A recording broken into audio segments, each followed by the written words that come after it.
Good morning दोस्तों। आज का हमारा टॉपिक है लेखांकन। लेखांकन क्या है? सबसे पहले तो ये समझ लेते हैं अपन कि लेखांकन होता क्या है। आज वर्तमान समय में जितनी भी व्यावसायिक संस्थाएं होती है, इसी लेखांकन के माध्यम से अपने व्यवहारों का लेखा करती है और इन्हीं व्यवहारों की सहायता से वो अपनी स्थिति, लाभ हानि को प्रकट कर सकती है। और प्रतिस्पर्धा के दौर में इस लेखांकन का उपयोग किस तरह से बढ़ा है, इन सभी बातों का निष्कर्ष लेखांकन के लिखने से ही प्राप्त होता है। तो सबसे पहले अपन समझ लेते हैं लेखांकन की परिभाषा के रूप में, सामान्य अर्थ के रूप में इसको कैसे समझा जा सकता है। फिर अपन इसके इतिहास के बारे में जानकारी प्राप्त करते हैं। तो सबसे पहले लेखांकन होता क्या है ये पढ़ लेते हैं अपन। तो लेखांकन दो शब्दों से मिलकर बना होता है, एक तो लेखा और दूसरा कन। लेखा का मतलब होता है लेखा और कन का मतलब होता है करने से। इसका तात्पर्य यह होता है कि किसी भी प्रकार के व्यवहार को अपने को लिखना है। व्यवहार का क्या करना है? अपने को लिखना है।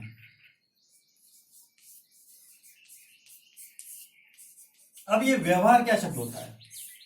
व्यावसायिक संस्थानों में व्यवहार से मतलब होता है किसी भी प्रकार का लेन देन करने से, चाहे वो माल क्रय करने से हो, चाहे विक्रय करने से हो, चाहे माल बेचने से, चाहे उधार प्राप्त करने से, संपत्ति क्रय विक्रय करने से, किसी प्रकार का खर्चा भुगतान करने से या किसी प्रकार की आय को प्राप्त करने से। ये जितने भी प्रकार के व्यवहार हो रहे हैं, ये जितने भी प्रकार के लेन देन हो रहे हैं, उनको लिखना ही कहलाता है अपना लेखांकन। अब ये लेखांकन का अर्थ अपन को समझ में आ गया है। लेखांकन होता क्या है? किसी भी व्यवहार को लिखना, लिपिबद्ध करना कहलाता है, लेखांकन कहलाता है। अब अपने को पढ़ना है कि इसके इतिहास की जानकारी हमें कहां से प्राप्त हुई है। तो सबसे पहले पढ़ लेते हैं अपन इतिहास, लेखांकन का इतिहास कि कहां से शुरू हुआ है। लेखांकन उतना ही पुराना है जितनी अपनी सभ्यता है। तो सभ्यताओं से याद आया कि सबसे प्राचीन समय में 7000 वर्ष पूर्व मेसोपोटामिया की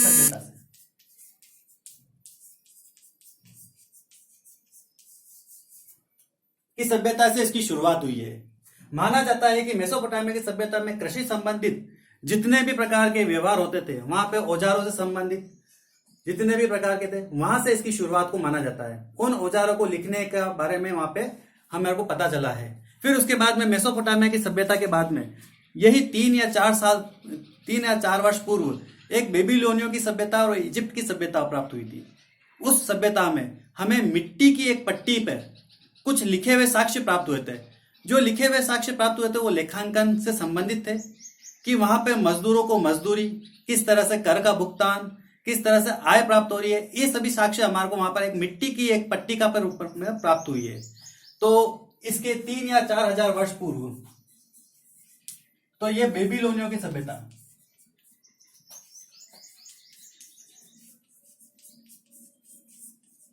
की सभ्यता में भी इसके क्या प्रमाण मिले हैं हमें को। फिर इसकी शुरुआत भारत में कब से मानी जाती है, तो उसके बारे में भी हमारे को जानकारी होनी चाहिए कि भारत में इसकी शुरुआत या इसके लेखांकन की जानकारी हमें मौर्य वंश से प्राप्त होती है। मौर्य वंश हम पढ़ते हुए आ रहे हैं इतिहास में कि मौर्य वंश चंद्रगुप्त मौर्य के समय और कौटिल्य के अर्थशास्त्र में इसकी विधिवत जानकारी में हमारे को मिलती है कि किस तरह से उन्होंने लेखांकन को लिखना, उसको संजो करके रखना, उससे वित्तीय स्थितियों को ज्ञात करना, किस तरह से कर वसूलना, इन सभी के बारे में संदर्भ की जानकारी हमें मौर्य वंश से प्राप्त होती है। तो मौर्य वंश से भारत में इसकी शुरुआत की जानकारी हमारे को प्राप्त होती है। मौर्य वंश के बाद में धीरे धीरे इसका स्वरूप चेंज होता चला गया और आज ये वर्तमान रूप में किस तरह से अपन इसको पढ़ते हुए आ रहे हैं एक सब्जेक्ट के रूप में, ताकि अपन व्यवसाय, उद्योग या वाणिज्य क्षेत्र में किस तरह से अपने कमाई को, अपनी अर्थव्यवस्था को बढ़ा सकते हैं। तो इसके बारे में शुरुआत 14वीं शताब्दी से मानी जाती है। 14वीं शताब्दी में व्यावसायिक क्षेत्र से संबंधित रखने वाले एक व्यक्ति होते थे, उनका नाम था लुकास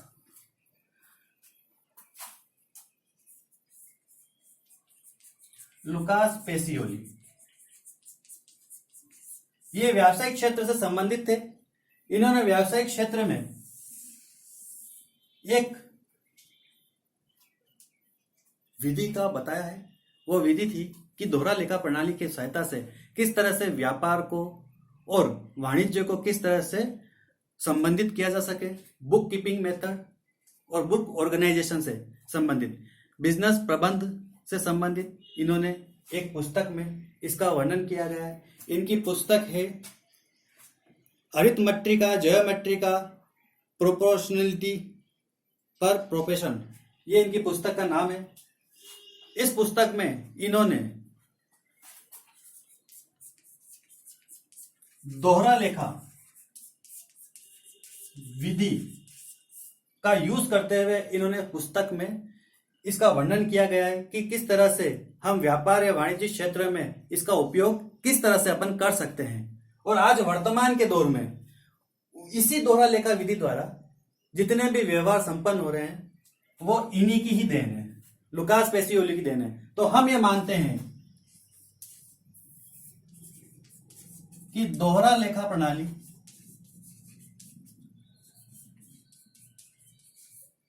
के जन्मदाता के रूप में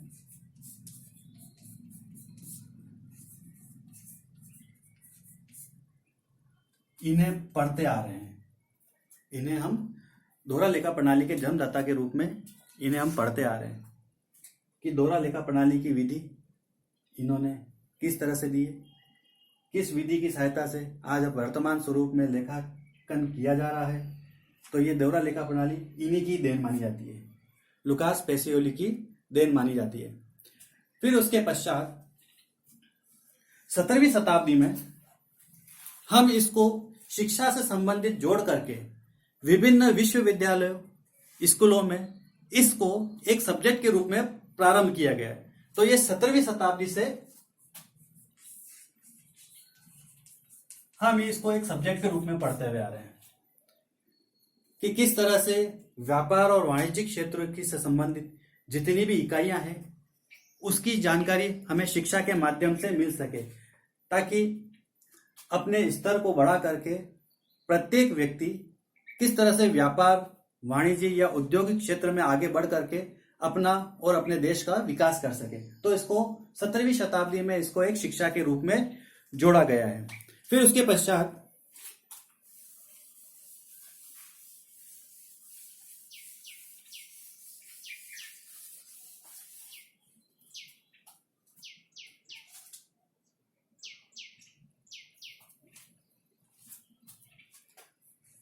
उन्नीस सौ 41 में American institute of certified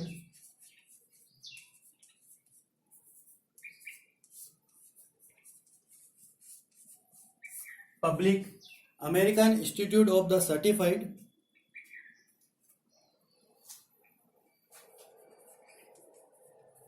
accounts में इसकी परिभाषा मिलती है कि सबसे पहले लेखांकन की परिभाषा के रूप में American institute of the certified public association या अकाउंट्स में इसमें हमें परिभाषा मिलती है कि किस तरह से अपन व्यवहारों को एक लिपिबद्ध रूप से पढ़ करके उसको लिख करके उसका वर्गीकरण कर करके श्रेणीबद्ध करके लिपिबद्ध करके उसका वर्गीकरण करके हम किस तरह से किसी संस्था की वित्तीय स्थिति की जानकारी को हम प्राप्त कर सकते हैं। फिर उसके बाद में सन 1966 में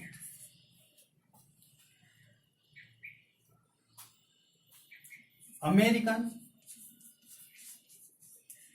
अकाउंटिंग एसोसिएशन में इसकी जानकारी मिलती है कि जितने भी व्यवहार, जितने भी लेन देन हम करते हुए आ रहे हैं उनको कैसे पहचानना है, कैसे मापना है, उनको कैसे सांकेतिक रूप में उनका वर्गीकरण करना है, ये सभी जानकारी हमारे को इस अमेरिकन इंस्टीट्यूट या अमेरिकन अकाउंटिंग एसोसिएशन के द्वारा सन 1966 की परिभाषा में हमारे को मिलता है। लेखांकन की जानकारी हमारे को मेसोपोटामिया की सभ्यता से प्राप्त होती हुई आ रही है। इसका इतिहास यहीं से शुरू माना जाता है। इसी के बारे में आज हमने लेखांकन की परिभाषा, विभिन्न संस्थाओं द्वारा दी गई परिभाषा और इसका इतिहास के बारे में जानकारी आज हमारे को मिली है। तो इससे आगे वाली क्लास में हम इसकी परिभाषा को डिटेल में, इसकी विशेषताएं और लेखांकन किन उद्देश्यों के लिए इस विधि को अपनाते हैं, तो वो उद्देश्य हम नेक्स्ट क्लास में कंप्लीट करेंगे। आज की क्लास हम यहीं पे समाप्त करते हैं।